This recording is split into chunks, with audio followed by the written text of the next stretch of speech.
എല്ലാവർക്കും സുഖമായിട്ടിരിക്കുന്നില്ലേ? പെരുന്നാളൊക്കെ വരുന്ന എല്ലാവരും നന്നായിട്ടിരിക്കുന്നില്ലേ? അപ്പം നമുക്ക് ഞങ്ങളൊരു വീഡിയോ ഇന്ന് ചെയ്യാൻ പോവുകയാണ്.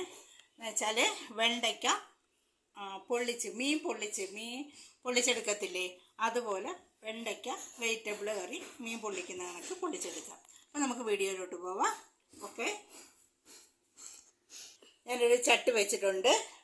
ഞാനത് ഗ്യാസ് കത്തിക്കുവാണ്. മീൻ കൂട്ടാത്തവർക്ക് മീൻ പൊള്ളിക്കുന്ന കണക്ക് മീനിൻ്റെ ടേസ്റ്റിൽ നമുക്ക് ചെയ്ത് കൊടുക്കണം. അത്രയും വെണ്ടയ്ക്ക നീളത്തിൽ സ്ലൈസായിട്ട് കീറി ഇങ്ങനെ കനക്കുറച്ചെടുക്കണം. എന്നിട്ട് ആ വലിയ നീളമുള്ള വെണ്ടയ്ക്കാണെങ്കിൽ അത് രണ്ടായിട്ട് ഇത് കണ്ടോ, ഈ നീളത്തിൽ ഇങ്ങനെ മുറിച്ച് കനം കുറച്ചിരിക്കണം മീനിൻ്റെ അതിൽ. പിന്നെ അതിന് വേണ്ട ചെറിയ ഉള്ളിയും പച്ചമുളകും ഇഞ്ചിയും ഒരു ശകലം, ഒരു പേരിന് ഒരു ഇഞ്ചിയും വെളുത്തുള്ളിയും മതി, തേങ്ങാപ്പാൽ, പിന്നെ മുളക് പൊടി. വേറെ ഒന്നും ഇതിൻ്റെ അകത്ത് വേണ്ട, വേറെ ഒന്നും ചേർക്കണ്ട. വേണമെങ്കിൽ ഒരു മഞ്ഞൾ വേണമെങ്കിൽ ഒരു പിഞ്ച് മഞ്ഞൾപ്പൊടി ഇട്ടാൽ മതി, വേണമെന്നില്ല, അത്ര മതി. കുറച്ച് ഇഞ്ചിയും വെളുത്തുള്ളിയും മതി പേരിന്, അത്രയേ ഉള്ളൂ. അപ്പോൾ നമുക്ക് ഇത് മാറ്റി പിടിക്കും. എണ്ണ ഒഴിക്കുവാണേ, ഉള്ളിയും ചുവക്കാനായിട്ട് ഉള്ളി പച്ചമുളക് ഇട്ട് കൊടുക്കുവാണേ.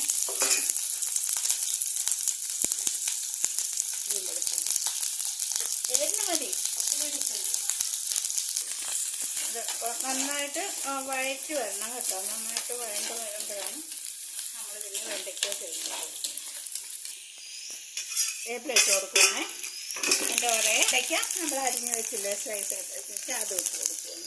അതൊന്ന് വഴറ്റി കഴിയുമ്പോഴത്തേക്ക് മുളക് പൊടിയൊക്കെ ചേർക്കാണ്.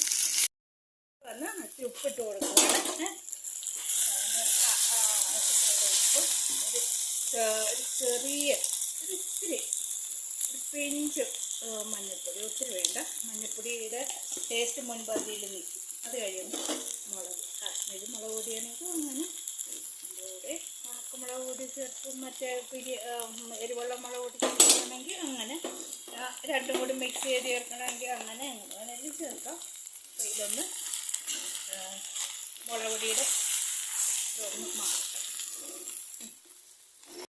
പച്ചമണമൊക്കെ കെട്ട് തേങ്ങാപ്പാൽ പിഴിഞ്ഞ് ഒന്നും രണ്ട് പാലില്ല, നമുക്ക് ആവശ്യമുള്ള പാല് പിഴിഞ്ഞ് എല്ലാം കൂടി ഒന്നിച്ചെടുത്ത് ചെയ്താൽ മതി. അപ്പോൾ അതൊന്ന് നന്നായിട്ട് തിളച്ച് ഒന്ന് വറ്റി വരണം. മീൻ പൊള്ളിക്കുമ്പോൾ ഒത്തിരി ചാറ് വേണ്ടല്ലോ, അതുപോലെ നല്ല കുറുകിയിരിക്കണം. അപ്പം മല്ലിപ്പൊടിയൊന്നും ചേർക്കത്തില്ല, ചേർക്കുന്നത് മഞ്ഞൾപ്പൊടി മുളക് പൊടി മാത്രമേ ഉള്ളൂ കേട്ടോ. നന്നായിട്ട് തിളച്ച് വരുമ്പോൾ കുറച്ച് വേപ്പിലിട്ട് തിളച്ചോട്ടെ. തിളച്ച് കഴിയുമ്പോൾ വറ്റി അതിൻ്റെ അത് ഇറക്കാൻ പോവുകയാണ്. അപ്പം നല്ല കുറുകിയിരിക്കണം, മീൻകറി വയ്ക്കുന്ന കണക്ക് നല്ല കുറുകിയിരിക്കണം. അപ്പം ഇത് നിങ്ങൾ ഇഷ്ടമാണെങ്കിൽ ലൈക്ക് ചെയ്യണം, സബ്സ്ക്രൈബ് ചെയ്യണം, ഫോളോ ചെയ്യണം. അപ്പോൾ ഇനി അടുത്തൊരു വീഡിയോ ആയിട്ട് വരുന്നവരെ ഓക്കെ, ടാറ്റ, ബൈ.